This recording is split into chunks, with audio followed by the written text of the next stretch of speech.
నమస్కారం క్యూకే వార్తలకు స్వాగతం. ముందుగా వార్తల్లోని ముఖ్యాంశాలు. కల్తీ పాలు, కలుషిత నీటిపై అధికారులను ప్రశ్నించిన సీఎం. ప్రజల ఆరోగ్యంపై నిర్లక్ష్యం అస్సలు సహించబోమన్న సీఎం. కలెక్టర్లు క్షేత్రస్థాయిలో పర్యటించాలని చంద్రబాబు ఆదేశం. కల్తీ ఘటనలపై అధికారులకు సీఎం హెచ్చరిక. రాహుల్ గాంధీపై ఘాటు విమర్శలు చేసిన కేటీఆర్. స్పీకర్ నిర్ణయంపై రాహుల్ గాంధీ సమాధానం చెప్పాలన్న కేటీఆర్. ప్రజాస్వామ్యంపై దాడి చేస్తున్నారన్న రాహుల్పై కేటీఆర్. స్పీకర్ కు సన్మానం చేద్దామని వ్యాఖ్యానించిన కేటీఆర్.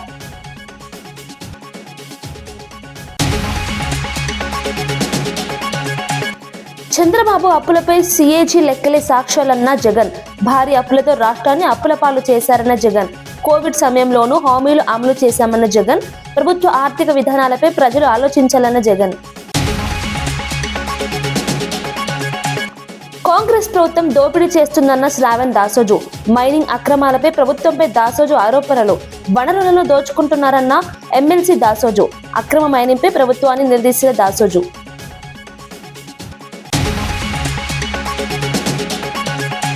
యుద్ధ ప్రభావం పేరుతో తప్పుడు ప్రచారమన్న ఆనం. ఆక్వా రైతుల సమస్యలకు యుద్ధంతో సంబంధం లేదన్న ఆనం. తప్పుడు ప్రచారం వల్ల రైతులు నష్టపోతున్నారన్న ఆనం. సందేహాలుంటే ప్రభుత్వాన్ని సంప్రదించాలన్న ఆనం. పార్లమెంటు నిర్వహణపై ప్రతిపక్ష నేత రాహుల్ గాంధీ ఆందోళన వ్యక్తం చేశారు. లోక్సభలో జరుగుతున్న విధానంపై ఆయన ప్రశ్నలు లేవనెత్తారు. ప్రజల ఆకాంక్షలను ప్రతిబింబించే వేదికగా పార్లమెంటు ఉండాలని అన్నారు. చర్చల సమయంలో ప్రతిపక్షాలకు కూడా సమాన అవకాశాలు ఇవ్వాలని కోరారు. ప్రజాస్వామ్యంలో అన్ని వర్గాల అభిప్రాయాలు వినిపించేలా చర్చలు జరగాలని సూచించారు. I have been stopped from speaking. Just a few days ago, in a debate for the first time in Indian history, पहली बार हमारे इतिहास में लीडर ऑफ ऑपोजिशन को नहीं बोलने दिया, तो मल्टीपल टाइम मुझे रोका गया. Last time I raised the issue of the Prime Minister being compromised. I raised the issue of Mr. Naravane. I raised the issue of Epstein. Honorable LOP. And I raised the issue of Adani. I have given I was silent. Permission that this after the speech of these Ravi Shankar Prasad ji, are fundamental to the people of India. To speak. Our Prime Minister has been compromised. Everybody knows. Husnabad లో సంత్ సేవాలాల్ మహారాజ్ జయంతి వేడుకలు ఘనంగా నిర్వహించారు. ఈ కార్యక్రమానికి మంత్రి పొన్నం ప్రభాకర్ ముఖ్య అతిథిగా హాజరయ్యారు. బంజారా భవన్ లో జరిగిన ఈ వేడుకల్లో బంజారా సంప్రదాయం ప్రకారం పూజా కార్యక్రమాల్లో పాల్గొన్నారు. అనంతరం బంజారా నృత్యంలో కూడా పాల్గొన్నారు. బంజారా సమాజ అభివృద్ధికి ప్రభుత్వం కట్టుబడి ఉందని మంత్రి తెలిపారు. ప్రపంచవ్యాప్తంగా ఉన్న బంజారాలు ఒకే సంస్కృతి మరియు సంప్రదాయాలను పాటిస్తూ ఐక్యంగా జీవించడం గొప్ప విషయమని అన్నారు.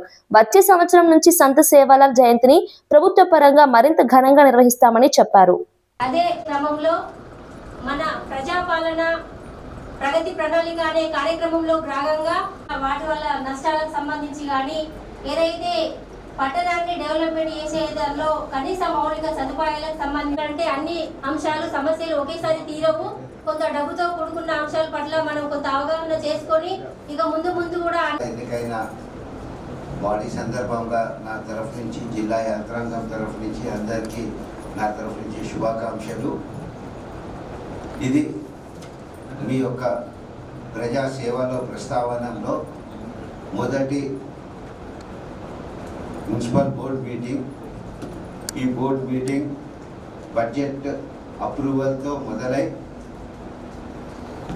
మీ టర్మ్ మరియు మీ హయాంలో మన మంత్రి గారి మార్గదర్శకత్వంలో హుస్నాబాద్ మున్సిపాలిటీ ఇంకా అభివృద్ధి చెందాలని ఆశిస్తూ చర్చించిన అవసరం ఉన్నప్పుడు చర్చించుకొని ఒక్కొక్క అంశం మన కమిషనర్ గారు ఏ విధంగా ఈ దానికి పంపాల్సిన అవసరం ఉందని మనకు తెలియపరుస్తూ మరొక్కసారి మీ అందరికీ ధన్యవాదాలు. బీఆర్ఎస్ నాయకత్వంపై ప్రభుత్వ విప్ ఆది శ్రీనివాస్ తీవ్ర విమర్శలు చేశారు. కల్వకుంట్ల కాకిగోల ప్రజలు పట్టించుకోవడం మానేశారని వ్యాఖ్యానించారు. 10 ఏళ్ల పాలనలో ప్రజాస్వామ్యాన్ని ఖూనీ చేశారని ఆరోపించారు. గత 10 ఏళ్లలో ప్రజల కోసం ఏమి చేశారో ఒకసారి ఆత్మ పరిశీలన చేసుకోవాలని సూచించారు. ప్రజల సమస్యలను పట్టించుకోకుండా పాలన సాగిందని విమర్శించారు. ఇప్పుడు అదే నాయకులు ప్రజాస్వామ్యం గురించి మాట్లాడటం ఆశ్చర్యంగా ఉందన్నారు. మాట్లాడుతున్న తీరు చూస్తుంటే ఈరోజు కల్వకుంట్ల కాకిగోల ప్రజలు పట్టించుకోవడం మర్చిపోయారు. ఈరోజు మీరు ఆనాటి 10 ఏళ్ల పరిపాలనలో, ఆ చీకటి పరిపాలనలో ప్రజాస్వామ్యాన్ని కూలు చేస్తూ రాజ్యసభ సభ్యులతో పాటు పార్లమెంట్ సభ్యుల్ని, అదేవిధంగా ఎమ్మెల్యేలను, ఎమ్మెల్సీలను, ఆఖరికి ఎంపీటీసీ, జెడ్పీటీసీ, వార్డు మెంబర్ వరకు కూడా మీ 10 ఏళ్లలో ఆనాడు మీ పార్టీలోకి మార్చుకున్నటువంటి వైనాన్ని ఈరోజు, అందుకే గురువిద గింజలాగా మీ దగ్గర ఉన్నటువంటి, మీ కింద ఉన్నటువంటి చీకటి కూడా ఒకసారి గమనించమని చెప్పేటువంటి ప్రయత్నం చేస్తూ ఈరోజు భూమి గుండ్రంగా ఉన్నట్టుగా ఈరోజు జరుగుతున్నటువంటి తీరులో మీరు ఒకసారి మీ ఆత్మావలోకనం చేసుకొని ఈ 10 ఏళ్లలో మీరు చేసినటువంటి మీ పరిపాలనలో అవినీతి అక్రమాలే కాదు, ప్రజాస్వామ్యాన్ని కూన్ చేసినటువంటి మీరు ఈరోజు పెద్ద పెద్ద మాటలు మాట్లాడుతుంటే ఈ కాకి గోలను మీరు ఆ కాకి గోలలాగా మీరు అడిచినా ఈ కల్వకుంట్ల కుటుంబాన్ని ప్రజలు మర్చిపోయినరు. ఈరోజు మీ ఆలోచన తీరును మేము తీవ్రంగా తప్పుపడతా ఉన్నాం అన్నమాట ఈ సందర్భంగా తెలియజేస్తూ, మిడిల్ ఈస్ట్ యుద్ధ ప్రభావం ఆక్వా రైతులపై ఉందని చెప్పడం సరైంది కాదని AP aquaculture development authority vice chairman Anam Venkataramana Reddy అన్నారు. ఏపీలో ఉన్న రొయ్యల రైతులకు ఆ యుద్ధంతో సంబంధం ఏమిటని ప్రశ్నించారు. ఏవైనా అనుమానాలుంటే తమను సంప్రదిస్తే వివరాలు చెబుతామని అన్నారు. ప్రభుత్వ యంత్రాంగం పనిచేస్తున్నప్పుడు తప్పుడు ప్రచారం చేయడం సరికాదన్నారు. ఈ ప్రచారం వల్ల ఎంతో మంది ఆక్వా రైతుల జీవితాలు దెబ్బతిన్నాయని వ్యాఖ్యానించారు. చెప్తాం కదా ఎఫెక్ట్ ఉందా లేదా, రొయ్యల రైతులకి ఎఫెక్ట్ అయితే మేమే చెప్తాం కదా. ఇంకా మీరు ఎత్తేసేయండి, షిప్పులు లేవు, కంటైనర్లు లేవు, ఏ యుద్ధం మేము చెప్తాం కదా, అది మా డ్యూటీ కదా. మా డ్యూటీ కూడా మీరు తీసుకుంటారా? మీరే చెప్పేయండి, రేట్లు కూడా మీరే ఫిక్స్ చేసేసేయండి, అన్నీ మీరే చేసేసేయండి. ఇంక దేనికి గవర్నమెంట్ ఎందుకు, ఫిషరీస్ డిపార్ట్మెంట్ ఎందుకు, అప్సడా ఎందుకు? ఈరోజు మీరు చేసిన పనుల వల్ల, మీరు ఇచ్చిన ఫాల్స్ ఇన్ఫర్మేషన్ వల్ల, మీరు చేసిన తప్పుడు ప్రచారం వల్ల ఎంతమంది రొయ్యల రైతులు జీవితాలు మీరు నాశనం చేశారో మీకు తెలుసా మీకు? మీరు చెప్పిన మాటలు విని భయపడిపోయి సగానికి సగం మంది రొయ్యలు అమ్మేశారు. ఈరోజు నేను అడుగుతున్నా, రైతులు తప్పు కూడా ఉంది దీంట్లో. మీకు ఏమన్నా ఇటువంటి అనుమానం వస్తే, అరే షిప్పింగ్ లేదంట, రొయ్యలు అమెరికాకు పోవంట, లేకపోతే చైనాకు పోవంట అని మీకు అనుమానం వస్తే, రైతులు ప్రతి జిల్లా ఆఫీస్లో డిఎఫ్ఓలు ఉన్నారు, వాళ్ళకి ఒక్కసారి ఫోన్ చేసి డిఎఫ్ఓ గారు ఇట్లా అంటున్నారు, ఇది నిజమా కాదా, వాస్తవం అని మీరు తెలుసుకోవాల్సిన బాధ్యత మీ మీద ఉందా? లేదు. అప్సడా ఆఫీసుకు ఫోన్ చేయొచ్చు, విజయవాడ ఆఫీసుకు ఫోన్ చేయొచ్చు, డిస్ట్రిక్ట్లో ఆఫీసులు, డిస్ట్రిక్ట్ డిఎఫ్ఓలు ఉన్నారు, వాళ్ళ కింద ఒక్కొక్క ఆఫీసులో 20-30 మంది పనిచేస్తున్నారు, మండల్ లెవెల్లో ఉన్నారు. ఇంతమంది ఉన్నప్పుడు ఏదో ఒక వార్త చూసి భయపడిపోయి మొత్తం హోల్సేల్గా రొయ్యలు పట్టేస్తే ఎంత నష్టం జరుగుతుంది ఈరోజు కనుక్కోవాలి కదా. యుద్ధం జరిగేది మిడిల్ ఈస్ట్లో, మన రొయ్యలు పోయేదానికి యూరోప్కి, అమెరికాకి, చైనాకి ఎక్కువ. అసలు మిడిల్ ఈస్ట్కి మన రొయ్యలు పోవు, అంతా కలిసి ఒక 4% టోటల్ మీద మిడిల్ ఈస్ట్కి పోయేది రొయ్యలు 4 to 5%. మిగతాదంతా Europe, US, China, Australia. Middle ఈస్ట్లో యుద్ధానికి అమెరికాకి రొయ్యలు పోయేదానికి ఏందా సంబంధం? కాంగ్రెస్ ప్రభుత్వం అధికారంలోకి వచ్చిన తర్వాత రాష్ట్రంలో దోపిడీ పెరిగిందని ఎమ్మెల్సీ శ్రావణ్ దాసోజు ఆరోపించారు. ఇసుక, కంకరతో సహా రాష్ట్రంలోని వనరులను దోచుకుంటున్నారని విమర్శించారు. మంత్రి పొంగులేటి శ్రీనివాసరెడ్డి కేజీఎఫ్ తరహాలో మైనింగ్ చేస్తున్నారని అన్నారు. భాగ్యలక్ష్మి క్రషర్ ద్వారా భారీగా అక్రమ మైనింగ్ జరుగుతోందని ఆరోపించారు. ప్రభుత్వ భూమిలో పవర్ఫుల్ క్రషర్లను ఉపయోగించి మైనింగ్ చేస్తున్నారని చెప్పారు. ఈ అక్రమాలను చూస్తూ ఊరుకోమని హెచ్చరించారు. దేశంలో ఎక్కడా కూడా జరగదు. చిన్న క్రషర్ పెట్టి చిన్న డీవియేషన్స్ ఉంటే పోయి దానికి షోకాజ్ నోటీస్ ఇచ్చి సీల్ చేసేటువంటి అధికారులు ఇంత పెద్ద ఎత్తున పర్మిషన్లు లేకుండా ఈ రకమైనటువంటి రీతిలో 3-4 క్రషర్లు నడుపుతా ఉంటే ఎందుకు మీరు అలా గుడ్డిగుర్రం పండుదోయినట్టుగా ఉన్నారు? ఇంతకుముందు ఒక మిత్రుడు చెప్తున్నాడు, ఫత్వా జారీ చేసిండట. ఈ చుట్టుపట్ల ఉన్నటువంటి మీరు చూడండి ఒకసారి, మీరు మీ తెలంగాణ మిత్రులకు కూడా చూపెట్టరు, ఆ బిల్డింగ్లు ఏంటి కథ ఏంటి చూపెట్టరు. ఇక్కడ ఎవడు కన్స్ట్రక్షన్ చేసినా ఈ 17 ఎకరాలలో ఉన్నటువంటి ఈ 3-4 క్రషర్లలో వచ్చేటువంటి ఒక మెటల్ను మాత్రమే తీసుకొని కన్స్ట్రక్షన్ చేయాలా? అంటే ఒకటి, మీరు దొడ్డిదారిన 17 ఎకరాల భూమినిచ్చినారు, ఏ పర్మిషన్లు లేకుండా క్రషర్లు నిర్వహించుకునేటువంటి ఒక అత్త సొమ్ము అల్లుడు దానం చేసినట్టుగా వెసులుబాటు కల్పించినారు. మార్కెట్ కూడా ఇవాళ ప్రభుత్వమే కల్పిస్తా ఉంది, ముఖ్యమంత్రి గారి కార్యాలయమే కల్పిస్తుంది అని చెప్పని ఇవాళ సమాచారం వస్తూ ఉంటే నవ్వాలనా ఏడవాలా అర్థం కావట్లేదు. మీకు పర్మిషన్ కావాలంటే, పెద్ద పెద్ద బిల్డింగ్లు కట్టేటోళ్లకు పర్మిషన్లు కావాలంటే ఈ క్రషర్లో మాత్రమే మీరు కంకర కొనాలా, ఈ క్రషర్లో మాత్రమే మెటల్ కొనాలా అనేటువంటి ఒక నియమ నిబంధనలు పెట్టి చుట్టూ ఉన్నటువంటి ఒక బిల్డర్స్ అందరినీ కూడా లోబర్చుకుని వాళ్ళ ఈ రకంగా ఒక దోపిడీ వ్యవస్థకు పాల్పడుతున్నటువంటి ఈ ప్రభుత్వాన్ని చెప్పు తీసుకొని కొట్టాలనా? సిగ్గున్నదా? మానవత్వం ఉన్నదా? మీరు ప్రజాపాలన అని చెప్పిండ్రు, పారదర్శకత అని చెప్పిండ్రు. ఈ రకంగా దోపిడీ పాలనకు, దోపిడీకి ఎట్లా పాల్పడుతున్నారో ప్రజలకు సమాధానం పెట్టాలా? మొన్ననే మా ఎర్రోల శ్రీనివాస్ గారు దాదాపు హైదరాబాద్ లో తర్వాత తెలంగాణ ప్రభుత్వంలో ఉన్నటువంటి అనేక మంది అధికారులకు లేఖలు రాసి తీసుకెళ్లి వ్యక్తిగతంగా తనే తీసుకెళ్లి అన్ని రిప్రజెంటేషన్లు ఇచ్చిర్రు. తేలుగుట్టిన దొంగలు లెక్కున్నారు ఇవాళ. ఒక్కడు మాట్లాడతలేడు. డైరెక్టర్ మైనింగ్ మాట్లాడు, జిల్లా కలెక్టర్ మాట్లాడు, అసిస్టెంట్ డైరెక్టర్ మైనింగ్ మాట్లాడు. ఎవరు మాట్లాడతలేరు? మానస హిల్స్ లో జరుగుతున్నటువంటి ఒక దోపిడిని, కేజీఎఫ్ లాంటి విధ్వంసానికి సంబంధించి కంప్లైంట్లు ఇస్తే ఒకడు మాట్లాడతలేడు. మళ్ళీ వాళ్ళ భాగ్యలక్ష్మి దగ్గరకు వచ్చినాం. మొత్తం హైదరాబాద్ ఔటర్ రింగ్ రోడ్ పరిధిలో ఇదే రకమైనటువంటి ఒక మైనింగ్ల పేరు మీద విధ్వంసం జరుగుతూ ఉంది. రేవంత్ రెడ్డి గారు, ఈ ప్రభుత్వ పెద్దలు మీరు అనుకుంటున్నారేమో పిల్లి కళ్ళు మూసుకొని పాలు తాగినట్టుగా మమ్మల్ని ఎవరు పట్టించుకోవట్లేదని. తస్మాత్ జాగ్రత్త, బీఆర్ఎస్ పార్టీ ఉన్నది. ఈ దోపిడిని, ఈ విధ్వంసాన్ని వ్యతిరేకంగా తప్పనిసరిగా ప్రజాయుద్ధం చేపడతాం. ఈ పోరాటం ఇంతటితో ఆగదు. మేము నిన్న కంప్లైంట్లు ఇచ్చినాం, రేపు కోర్టు తలుపులు తడతాం, రేపు నేషనల్ గ్రీన్ ట్రిబ్యునల్ దగ్గరికి వెళ్తాం. మొత్తానికి మీ దోపిడిని దేశ ప్రజలందరికీ తెలియజేసేట రీతిలో తప్పనిసరిగా మా పోరాటం భవిష్యత్తులో ఉంటుంది. రాహుల్ గాంధీపై బీఆర్ఎస్ వర్కింగ్ ప్రెసిడెంట్ కేటీఆర్ తీవ్ర విమర్శలు చేశారు. స్పీకర్ గడ్డం ప్రసాద్ కుమార్ కు సన్మానం చేద్దామని అనుకుంటున్నామని వ్యాఖ్యానించారు. భారతదేశ చరిత్రలో ఇంత అద్భుతమైన నిర్ణయం ఇప్పటి వరకు ఏ స్పీకర్ తీసుకోలేదని అన్నారు. ప్రజాస్వామ్యం మరియు రాజ్యాంగంపై రాహుల్ గాంధీ బహిరంగ దాడి చేస్తున్నారని విమర్శించారు. రాహుల్ గాంధీకి సిగ్గు ఉంటే పార్టీ ఫిరాయింపుల అంశంపై సమాధానం చెప్పాలని డిమాండ్ చేశారు. ఈ వ్యాఖ్యలతో తెలంగాణ రాజకీయాల్లో మరోసారి వాగ్వాదం మొదలైంది. రెండు కూడా ఎలక్షన్ కమిషన్ వెబ్సైట్లు ఉన్నాయి. ఏ బీఫామ్ మీద ఎమ్మెల్యేకి పోటీ చేసిండో ఉంది, ఏ బీఫామ్ మీద ఎంపీకి పోటీ చేసిండో ఉంది. ఇక అది కూడా స్పీకర్ గారు రిజెక్ట్ చేసిందంటే అందుకే ఆయనకు తప్పకుండా సన్మానానికి ఆయన అర్హుడు. అయినా మీకు తెలుసు కదా, వికారాబాద్లో మున్సిపల్ కౌన్సిల్లో మా కౌన్సిలర్ ఒక ఆయన ఏకగ్రీవంగా గెలిచిండండి. కనీసం ఆ రిటర్నింగ్ ఆఫీసర్ ఆ కార్యాలయం బయటికి దాటి కూడా రాలే. ఇదే స్పీకర్ గారు ఎత్తుకొని పోయి కాంగ్రెస్ కండువా కప్పిండు, ఇది బీఆర్ఎస్ కౌన్సిలర్కు. ఇక ఆయన నుంచి ఏం న్యాయం ఆశించాలి మేము? ఇట్లుంది పరిస్థితి ఈ దేశంలో. ప్రజలు అన్నీ చూస్తున్నారు. ఓపెన్గా బహిరంగంగా మా బీఫామ్ అంటే నిజంగా దిస్ ఇస్ బహిరంగ దాడి. ఇది ప్రజాస్వామ్యం మీద, రాజ్యాంగం మీద ఇది రాహుల్ గాంధీ చేస్తున్న దాడి. ఇందులో రాహుల్ గాంధీ అమాయకుడు నేను అనను, రేవంత్ రెడ్డి దోషి అని నేను అనను. దీన్ని చేయిస్తున్నదే రాహుల్ గాంధీ.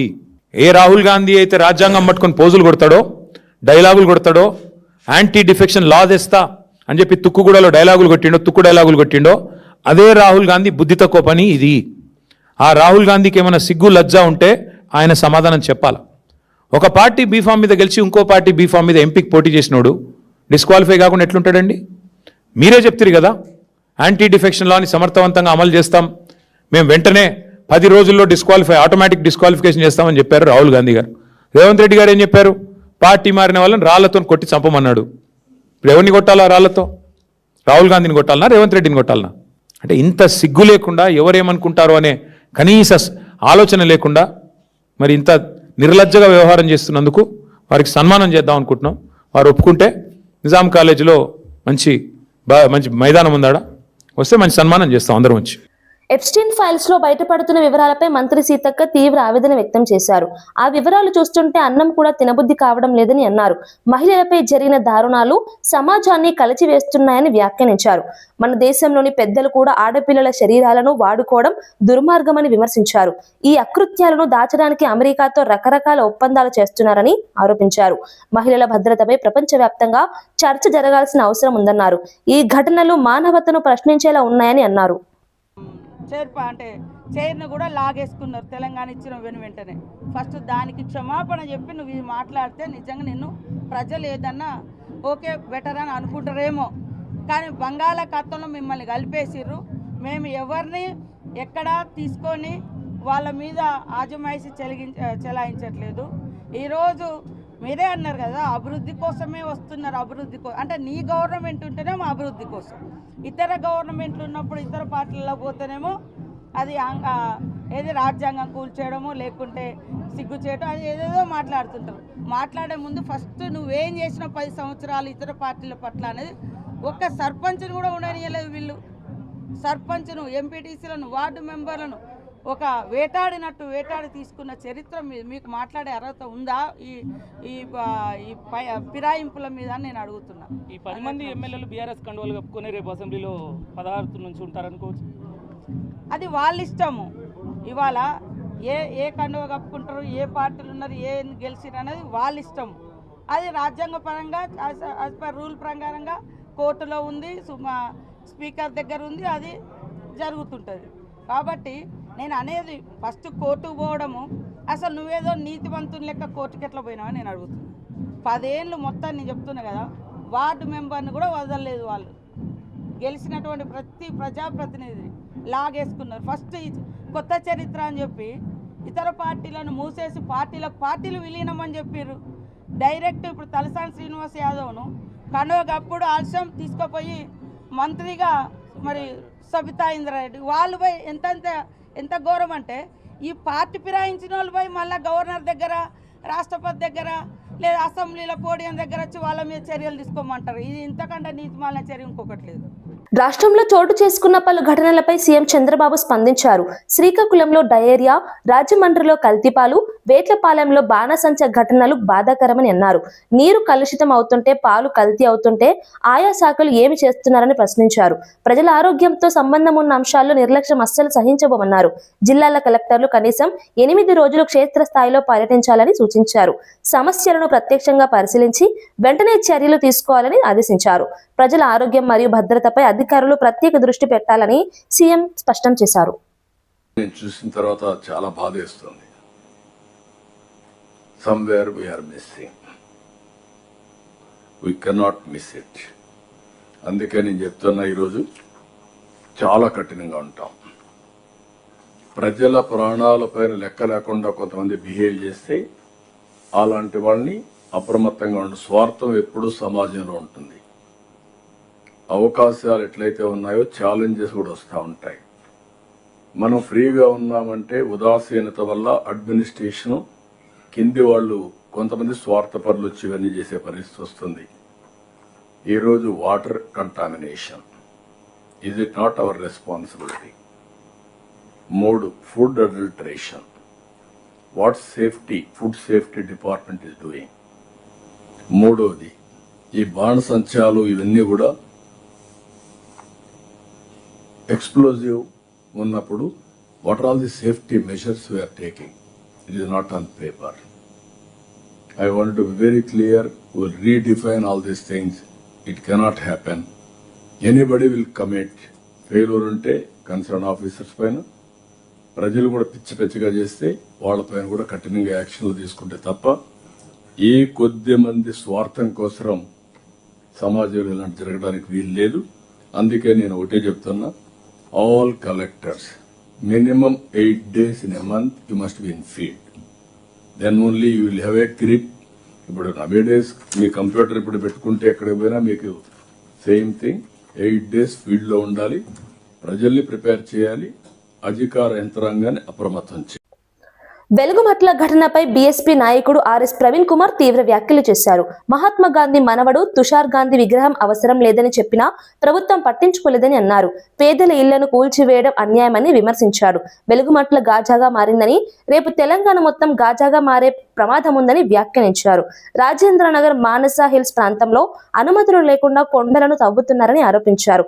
అనంతరం రాత్రికి రాత్రే పెయింట్ వేసి సంబంధం లేదని చెప్పడం సరైంది కాదన్నారు. మంత్రి పొంగులేటి వ్యాఖ్యలను కూడా తీవ్రంగా ఖండించారు. పేదలను పెయిడ్ బ్యాచ్ అంటూ ఆరోపించడం బాధాకరమని అన్నారు. మరి ఏదైతే టిప్పు ఖాన్ బ్రిడ్జ్ దగ్గర ఉండే ఇండ్లు ఉన్నాయో అవి కూడా విధ్వంసం కాబోతున్నాయి. లంగరోస్ విధ్వంసం కాబోతున్నది. ఇలా మన కళ్ళ ముందరనే కోకాపేట, అదే విధంగా వట్టినాగులపల్లి మన కళ్ళ ముందరనే విధ్వంసం అవుతున్నాయి. మన దాసోజీ శ్రవణ్ గారు మేమందరం కూడా ఇక్కడికి పోయి వచ్చినాం. ఎక్కడ మానస హిల్స్ పోయి అక్కడ కూడా ఓపెన్ గా విధ్వంసం అవుతుంది. సిగ్గు లేకుండా మళ్ళీ పొంగులేటి శ్రీనివాసరెడ్డి గారు అంటున్నారు ఆ మానస రాఘవ కన్స్ట్రక్షన్ సంబంధం లేదంటున్నారు. అయ్యా శ్రీనివాసరెడ్డి గారు, మీరు ఎట్లా మాట్లాడుతున్నారో అసలు అర్థం కావడం లేదు. మీరు ఒక రోజు ముందు దాని మీద కంటైనర్ మీద రాఘవ కన్స్ట్రక్షన్ ఉంటుంది, రాత్రికి రాత్రి బీఆర్ఎస్ పార్టీ బృందం వస్తుందనగానే మీరు ఆ బోర్డు మొత్తం కూడా మార్చేసిందంటే మీరు నిజంగా తేలు కుట్టిన దొంగలు, పట్ట పగలే దొంగతనం చేస్తున్నారు. సిగ్గు లేకుండా ఈ పేద ప్రజలను ఇప్పుడు మళ్ళీ పెయిడ్ బ్యాచ్ అంటున్నారు. పేద ప్రజలను ల్యాండ్ మాఫియా అంటున్నారు. నిజంగా ల్యాండ్ మాఫియా ఎవరు? వట్టినాగులపల్లి గుట్టలను మింగుతున్నది ఎవరు? కోకాపేట గుట్టలను మింగుతున్నది ఎవరు? ఈ కంకరను మింగుతున్నది ఎవరు? మీరు ల్యాండ్ మాఫియా, మీరు పెయిడ్ బ్యాచ్, మీరు అధికారులను పెయిడ్ బ్యాచ్ గా మారుస్తున్నారు. చివరిగా ఒక్కటే చెప్తున్నాం అధికారులారా, నేను మళ్ళీ చెప్తున్నా, మా పార్టీ మొదటి నుంచి చెప్తుంది, మీరు చట్ట ప్రకారం ఉద్యోగం చేసినంత వరకు మేము సపోర్ట్ చేస్తాం. మీరు మాకు ఫేవర్ చేయాల్సిన అవసరం లేదు. మీరు చట్ట ప్రకారం ఉద్యోగం చేయండి. లేకపోతే మాత్రం రాబోయే రోజుల్లో బీఆర్ఎస్ పార్టీ అధికారంలోకి వచ్చిన తర్వాత అదే చట్ట ప్రకారంగా మీ అందరి మీద కూడా ట్రిబ్యునల్ వేసి మీ అందరి మీద యాక్షన్ తీసుకుంటాం. నేను రాష్ట్ర ఆర్థిక పరిస్థితిపై మాజీ ముఖ్యమంత్రి జగన్ తీవ్ర విమర్శలు చేశారు. చంద్రబాబు ఆర్థిక విధ్వంసానికి సిఏజీ లెక్కలే సాక్ష్యాలని వ్యాఖ్యానించారు. 2024 నుంచి 2025 ఆర్థిక సంవత్సరంలో 81,000 కోట్లకు పైగా అప్పులు చేశారని తెలిపారు. అలాగే 2025 నుంచి 2026 ఆర్థిక సంవత్సరంలో కేవలం 10 నెలల్లోనే 87,000 కోట్లు అప్పు చేసినట్లు చెప్పారు. తమ హయాంలో కోవిడ్ వంటి క్లిష్ట పరిస్థితులు ఉన్నప్పటికీ ప్రజలకు ఇచ్చిన హామీలన్నీ అమలు చేశామని అన్నారు. అయితే ఇప్పుడు సూపర్ 6 లేదా సూపర్ 7 పథకాలు లేకపోయినా భారీగా అప్పులు చేస్తున్నారని విమర్శించారు. ప్రభుత్వ ఆర్థిక విధానాలపై ప్రజలు ఆలోచించాలని పిలుపునిచ్చారు. జగన్ చేసిన ఈ వ్యాఖ్యలు రాష్ట్ర రాజకీయాల్లో చర్చకు దారితీశాయి. క్రమం తప్పకుండా మేము ఇచ్చిన మాటలన్నీ కూడా నెరవేర్చుకుంటూ మేనిఫెస్టో అమలు చేసినాం. అలాంటి డిసిప్లిన్ చూపించిన పరిస్థితులు కూడా మాలో ఉన్నాయి. ఇలాంటి పరిస్థితుల్లో కూడా ఒకసారి గమనిస్తే ఏ రకంగా యాజ్ అ పర్సంటేజ్ ఆఫ్ అప్పులు as a percentage of total expenditure చూస్తే ఏ రకంగా 2019-20లో 25.59, కోవిడ్ 2020-21లో కోవిడ్ టైంలో కాస్త పెరిగింది 31.82కి వచ్చింది. తర్వాత మళ్ళా ఫిజికల్ డిసిప్లిన్ తీసుకొచ్చినాం. 21-22లో ఏకంగా 14%కి తగ్గించిన 14.08%. 22-23లో కూడా 24.97%. 23-24 చివరి సంవత్సరంలో కూడా మా physical deficit as a percentage of total expenditure చూస్తే 26.52%. అదే చంద్రబాబు నాయుడు గారి హయాంకి ఒక్కసారి గమనిస్తే 2024-25లో ఏకంగా ఎలాంటి స్కీములు లేకపోయినా, సూపర్ 6, సూపర్ 7 లాంటి స్కీములు ఏవి లేకపోయినా, గతంలో మా ప్రభుత్వంలో ఉన్న పథకాలన్నీ రద్దు చేసిన ఏకంగా fiscal deficit as a percentage of expenditure అంటే అప్పులు as a percentage of total expenditure 2024-25లో 32.5%కు పెరిగింది.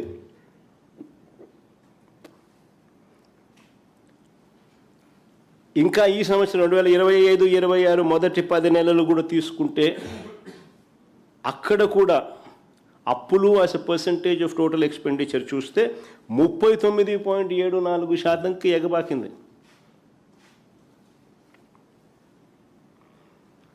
నిజంగా చంద్రబాబు నాయుడు గారి ఆర్థిక విధ్వంసానికి ఇవన్నీ కూడా చిత్రపటాలు. All these are paintings. ఆర్థిక విధ్వంసానికి సాక్ష్యాలు, ఆధారాలు, చిత్రపటాలు. తెలంగాణలో పార్టీ ఫిరాయింపుల అంశంపై స్పీకర్ గడ్డం ప్రసాద్ కుమార్ కీలక నిర్ణయం తీసుకున్నారు. ఎమ్మెల్యేలు కడియం శ్రీహరి, దానం నాగేందర్పై దాఖలైన అనర్హత పిటిషన్లను స్పీకర్ డిస్మిస్ చేశారు. 2 ఎమ్మెల్యేలు పార్టీ మారినట్లు ఆధారాలు లేవని స్పష్టం చేశారు. ఇప్పటికే ఇదే అంశంలో మరో 8 మంది ఎమ్మెల్యేలకు కూడా స్పీకర్ క్లీన్ చిట్ ఇచ్చారు. దీంతో పార్టీ ఫిరాయింపు ఆరోపణలు ఎదుర్కొంటున్న మొత్తం 10 మంది ఎమ్మెల్యేలకు భారీ ఊరట లభించింది. ఈ నిర్ణయం తెలంగాణ రాజకీయాల్లో చర్చనీయాంశంగా మారింది. ప్రతిపక్షాలు మాత్రం ఈ నిర్ణయంపై విమర్శలు చేస్తుండగా అధికార పార్టీ మాత్రం స్పీకర్ తీసుకున్న నిర్ణయం చట్టపరంగా సరైనదేనని చెబుతోంది. వార్తలు ముగించే ముందు ముఖ్యాంశాలు మరోసారి. కల్తీ పాలు, కలుషిత నీటిపై అధికారులను ప్రశ్నించిన సీఎం. ప్రజల ఆరోగ్యంపై నిర్లక్ష్యం అస్సలు సహించబోమన్న సీఎం. కలెక్టర్లు క్షేత్రస్థాయిలో పర్యటించాలని చంద్రబాబు ఆదేశం. కల్తీ ఘటనలపై అధికారులకు సీఎం హెచ్చరిక. రాహుల్ గాంధీపై ఘాటు విమర్శలు చేసిన కేటీఆర్. స్పీకర్ నిర్ణయంపై రాహుల్ గాంధీ సమాధానం చెప్పాలన్న కేటీఆర్. ప్రజాస్వామ్యంపై దాడి చేస్తున్నారన్న రాహుల్పై కేటీఆర్. స్పీకర్ కు సన్మానం చేద్దామని వ్యాఖ్యానించిన కేటీఆర్.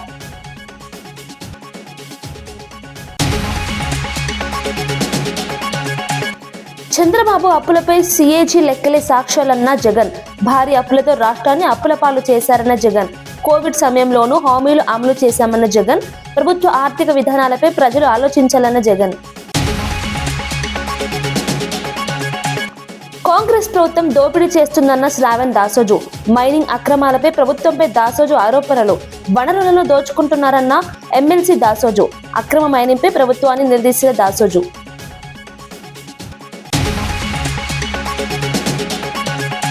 యుద్ధ ప్రభావం పేరుతో తప్పుడు ప్రచారమన్న ఆనం. ఆక్వా రైతుల సమస్యలకు యుద్ధంతో సంబంధం లేదన్న ఆనం. తప్పుడు ప్రచారం వల్ల రైతులు నష్టపోతున్నారన్న ఆనం. సందేహాలుంటే ప్రభుత్వాన్ని సంప్రదించాలన్న ఆనం. ఇవి ఈనాటి వార్తా విశేషాలు. మరో బులెటిన్లో మళ్ళీ కలుద్దాం. నమస్కారం.